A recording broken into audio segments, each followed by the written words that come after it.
Olá, o meu nome é Liz Bittar e eu sou responsável pelo site O que os Espíritos Dizem. Esse é o nosso vídeo de número 24. Nós falamos no vídeo anterior sobre aconselhamento mediúnico e o que os espíritos podem aconselhar através dos médiuns e o que os médiuns também podem aconselhar, né? Então veja lá, está lá no vídeo 23. E dando continuidade a esse assunto, nós vamos falar de um tema que me perguntam muito, é como que os espíritos bons podem se utilizar de médiuns que se desviam e que não têm muita ética ou que não são tão bons. Bom, a primeira coisa que a gente tem que pensar quando a gente tenta avaliar uma situação como essa é que os médiums, eles são o piano. O pianista são os espíritos. Nós somos meras ferramentas. Então, é um exemplo até que eu já dei em um vídeo anterior. Um bom pianista pode executar uma lindíssima obra num piano maravilhoso, ou então num piano meia boca, que somos todos nós médiuns comuns, falíveis e ainda engatinhando na senda da evolução. Então, a obra é do espírito e não do médium. Então, o médium é o jardineiro, nós somos a enxada, nós somos a ferramenta. E às vezes, quando você tem que cultivar um jardim, você usa a ferramenta que está lá disponível que você pode utilizar. Então, a primeira coisa é não atribuir ao médium uma importância maior do que a que ele tem. É claro que os espíritos, eles se aproximam de médiums que têm a causa, como causa, ser um colaborador, ainda que insignificante, na obra do bem, auxiliando, consolando, confortando irmãos em sofrimentos do outro lado da vida, ajudando na recuperação de irmãos obsessores, que são espíritos necessitados de luz, e, para os encarnados, contribuindo no processo de evangelização, porque é o que nos compete como médiums, temos que aconselhar que seja com base no Evangelho, que seja levando a palavra do Evangelho, e temos que começar por evangelizar-nos a nós mesmos. Então, os espíritos se servem dos médiuns e se afinizam com aqueles que estão alinhados com o seu propósito, que é da elevação moral das pessoas e não da elevação material, da elevação não, dos interesses materiais ou das trivialidades do dia a dia. Agora, existem muitos médiuns que se desviam deste propósito e se utilizam da mediunidade para fins outros.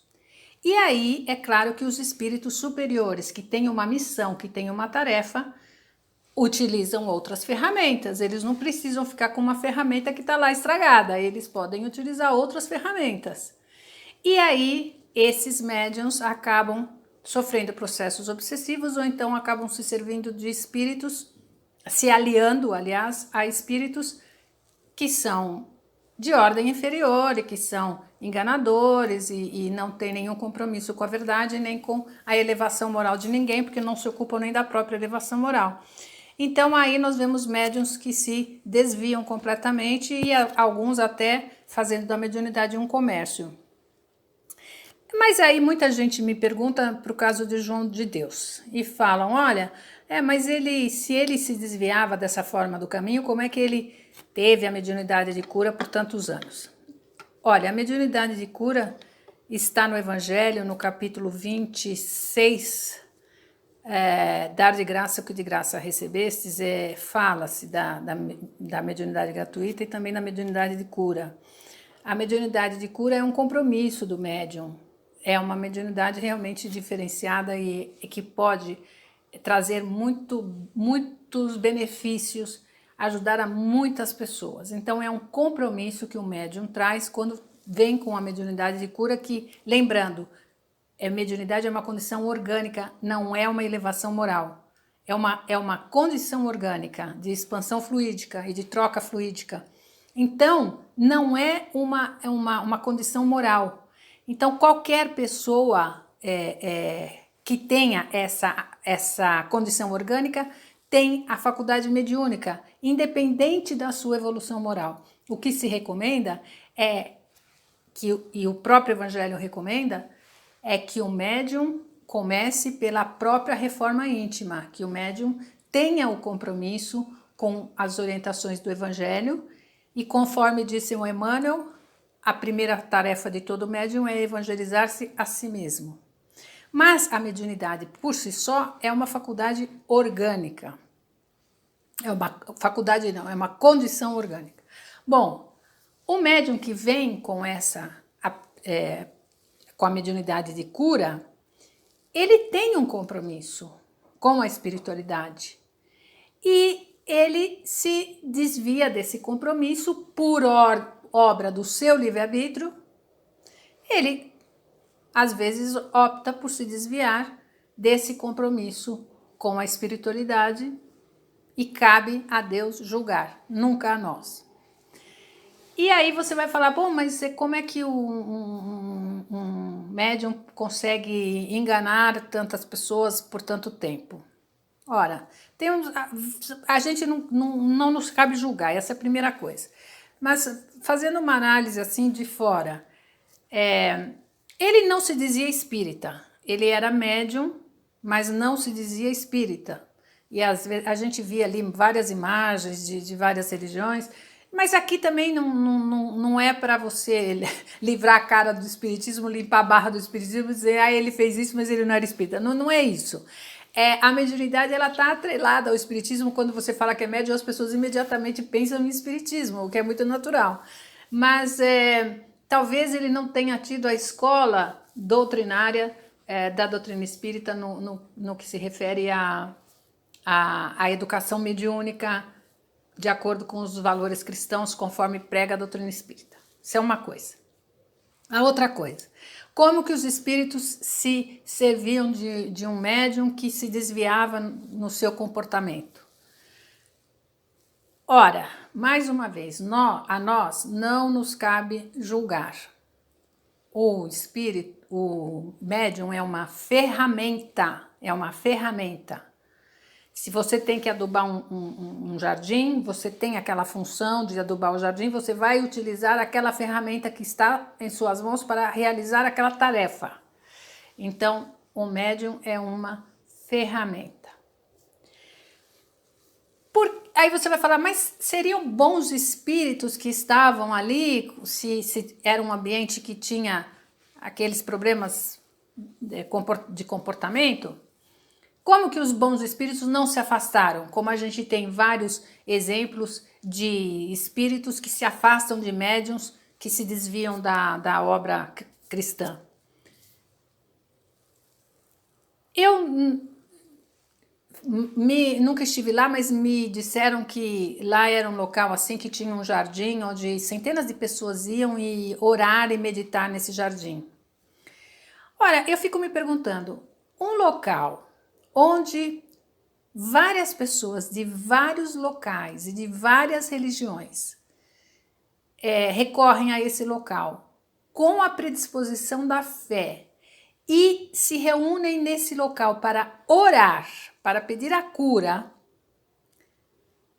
será que os bons espíritos não estão lá e não estão ouvindo essas súplicas, essas rogativas? Será que Deus é insensível a esses pedidos? É claro que não. É claro que num local onde se concentra um grande número de gente em oração, é claro que tem assistência dos bons espíritos, independentemente da atuação do médium. Desculpe o termo, não quero ser grosseira, mas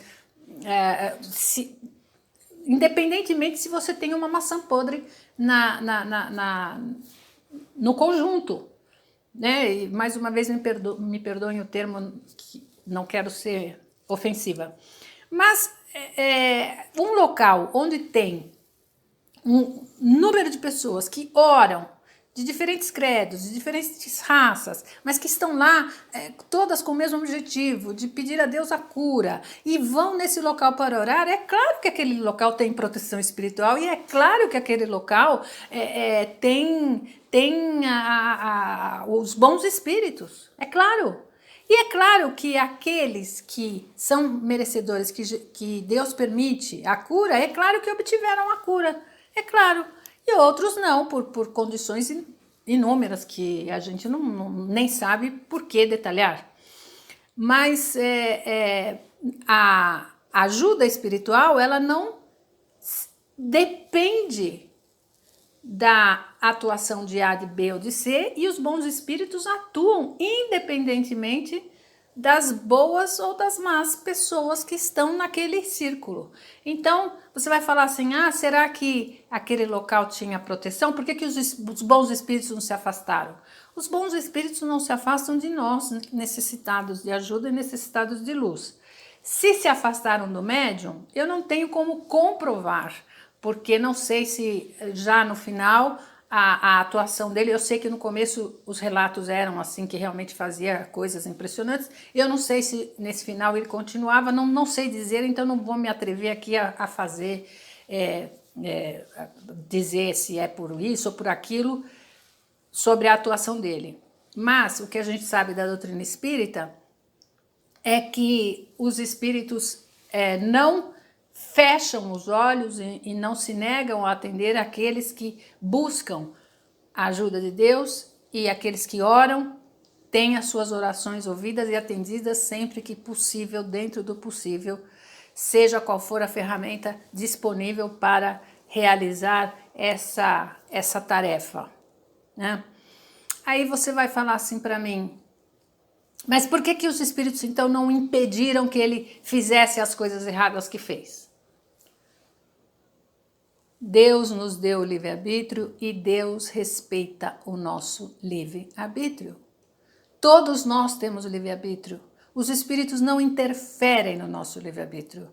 Eles nos orientam, nos inspiram, eles através de sonhos, o médium que é vidente eles vê na sua frente e falam, orientam, aconselham, trazem o evangelho, trazem a palavra cristã, eles orientam em tudo, mas o livre-arbítrio é de cada um, eles não podem interferir, não podem tolher o nosso livre-arbítrio, então cada um é responsável por seus atos, e a cada um segundo suas obras. Então não nos cabe julgar e muito menos condenar. É por isso que você não viu a doutrina espírita execrando e falando, não, porque esse não é médium, não é da doutrina, não vai. A doutrina espírita não aprova esse tipo de comportamento. Não podemos julgar, não podemos condenar e muito menos execrar uma pessoa porque fez A, B ou C, porque a justiça da terra já está tomando as medidas que compete tomar dentro da legislação da terra. E a justiça de Deus compete a Deus e não a nós. Então não podemos julgar, não podemos condenar. E os bons espíritos não impediram que isso acontecesse, não porque não estivessem lá presentes, mas porque não poderiam interferir no livre-arbítrio de ninguém, por mais tristes que pudessem estar, de ver uma mediunidade que poderia trazer muitos mais benefícios, né? Então, aí as pessoas perguntam, então lá era um local onde só tinha espíritos maus e que influenciavam o médium? Não, era um local que com certeza tinha espíritos bons, com certeza foi por obra desses bons espíritos que várias curas foram conseguidas com a graça de Deus naquele local.